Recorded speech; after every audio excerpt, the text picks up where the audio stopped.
वो मेरे पास नींद की गोली थी तो मैंने उसको दे दी। अब उठाऊं उसको दूध के लिए? तुम्हारे लिए लेकर आए। मेरे लिए? तुम भी तो सुबह से सिद्रा के साथ थी ना, कुछ खाया पिया भी नहीं होगा। दूध ही पी लो।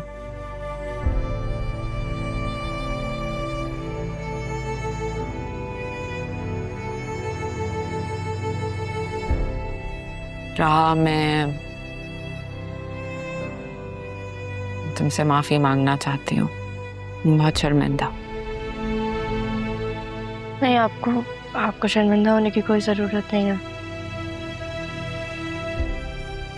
अच्छा, तुम जाके आराम करो, मैं हूँ सिद्रा के पास। फिर तुमने सुबह ऑफिस भी जाना है ना? शाबाश, जा। तो भूल ही गई थी ऑफिस का।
तुमने मुझे कुछ बताया नहीं अरमान, ये सब क्या है? उनके सामने पूछना मैंने मुनासिब नहीं समझा, लेकिन अब तो बताओ। वो लोग अपने कमरों में चले गए, ऊपर वाले लाउंज में बैठे हैं। रूम मैंने सेट कर दिया और बता दिया उन्हें। कुछ तो बताओ मुझे। दरअसल आपको पता तो है, जरिए उनकी नीयत शुरू से नहीं ठीक थी। आसिया बेगम ने उसे और बढ़ावा दिया और सारा एक्सेस दे दिया ऑफिस का। उसकी नीयत में खोट था, उसने तो अपनी फितरत दिखानी थी। जरियून और उसके बाप को यह मौका आसिया बेगम की बेवकूफ़ियों की वजह से मिला। इतना सब कुछ हो गया, उसके बाद भी आसिया बेगम को समझ नहीं आई, बल्कि उनके तो रवैये में भी कोई तब्दीली नहीं है। खुश लोगों की फितरत कभी नहीं बदलती अम्मी। ठीक कहते हो तुम। नुकसान चाहे कितना बड़ा भी हो जाए, उन्हें समझ नहीं आती। तुमने तारा के बारे में बताया? नहीं, अभी मैंने वो बात करना मुनासिब नहीं समझा। अच्छा किया। मैं तो इसी बात से डर रही थी कि अदील भाई मुझसे पूछ ना ले, पता नहीं तुमने क्या बताया। लेकिन उन बेचारे की तो खुद भी हालत ऐसी है। बताना तो पड़ेगा अम्मी, बताना तो पड़ेगा। चलो अब तुम भी आराम कर लो, सुबह ऑफिस भी जाना है, रात बहुत हो गई है। मैं जरा उन लोगों को देख लूं।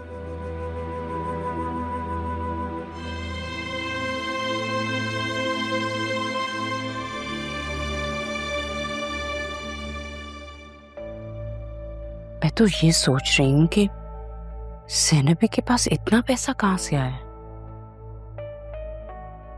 मैं तो हैरान रह गई।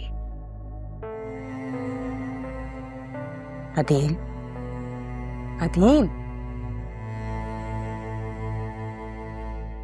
क्या हुआ? तुमने नहीं सोचा ज़ैनबी के पास ये सब कुछ कैसे आया? I mean, उनका कौन सा जैकपॉट लगा है भाई? इतनी आसाइशें तो कभी मैंने नहीं देखी। ज़ैनब बी के पास ये पहले से था। एग्जैक्टली कैसे? भाई मेरी तो आंखें खुली की खुली रह गई। काश तुम्हारी आंखें उस वक्त खुल गई होती जब ज़रियून का निकाह हो रहा था बतूल से। उन्होंने हमारी बेटी को घर से निकाल दिया, हमें हमें हमारे घर से निकाल दिया। और तुम ज़ैनब बी के घर के पीछे पड़ी हुई हो कि किस तरह की औरत हो तुम? तुम्हें अपनी गलती का एहसास नहीं है? हाँ, बतूल की जरियों से शादी करवाई, वो तो गलती हुई है मुझसे, ये बात तो मैं मानती हूँ। तो तुम्हें टॉन्ट करने की तो कोई जरूरत नहीं है।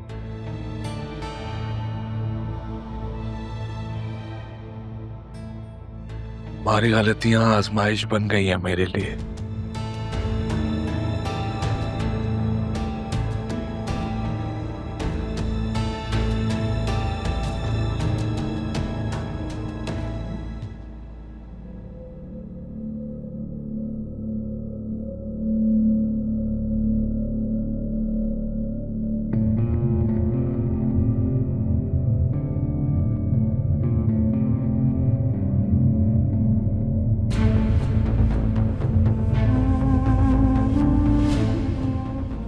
क्या हो गया डैड, ऐसे क्यों देख रहे हैं? भेज दिया बतूल को उसके घर?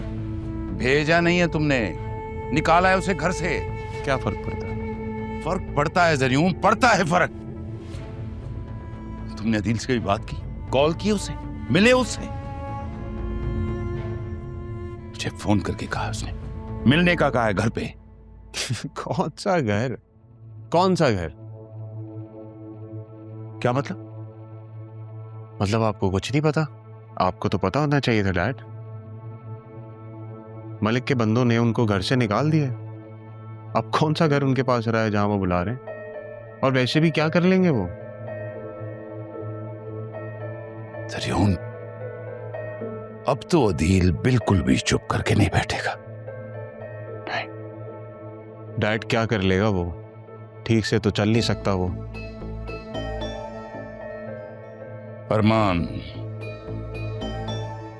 अरमान के पास जाएगा वो। बतूल को जो दुख देके मैंने भेजा है ना, अरमान के करीब जाने की कोशिश भी नहीं करेंगे हम लोग। मैं अच्छी तरह जानता हूं अदील को। वो अपना हर जख्म बुलाकर अरमान से जरूर मिलेगा एक बार। यहां से निकलने की करो। डैड अभी तो राह को लेकर आने का वक्त है। यह काम बाद में भी किया जा सकता है। अगर अरमान उनके साथ मिल गया तो हमारे लिए बड़ी मुश्किल हो जाएगी। जैसे तुमने मुझे एक खबर दी, मेरे पास भी तुम्हारे लिए एक बहुत बड़ी न्यूज है। लंदन बात हुई है मेरी। मारिया पाकिस्तान में है। व्हाट? मारिया पाकिस्तान में? वो अगर यहां आ गई तो सब बना बनाया खेल खत्म हो जाएगा। बल्कि अदील भी अपना सब कुछ वापस मांगेगा। जल्दी करो, निकलो यहां से। चलो चलो।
सुनेगा वो, मुझको चुनेगा वो, पूरी करे। जाके ना अब उसको बताना कि मैंने तुम्हें घर से निकाल दिया और वो तुम्हें पनाह दे, और जो दर्द है ना उसी से ठीक कराना। चलो चलो जो रही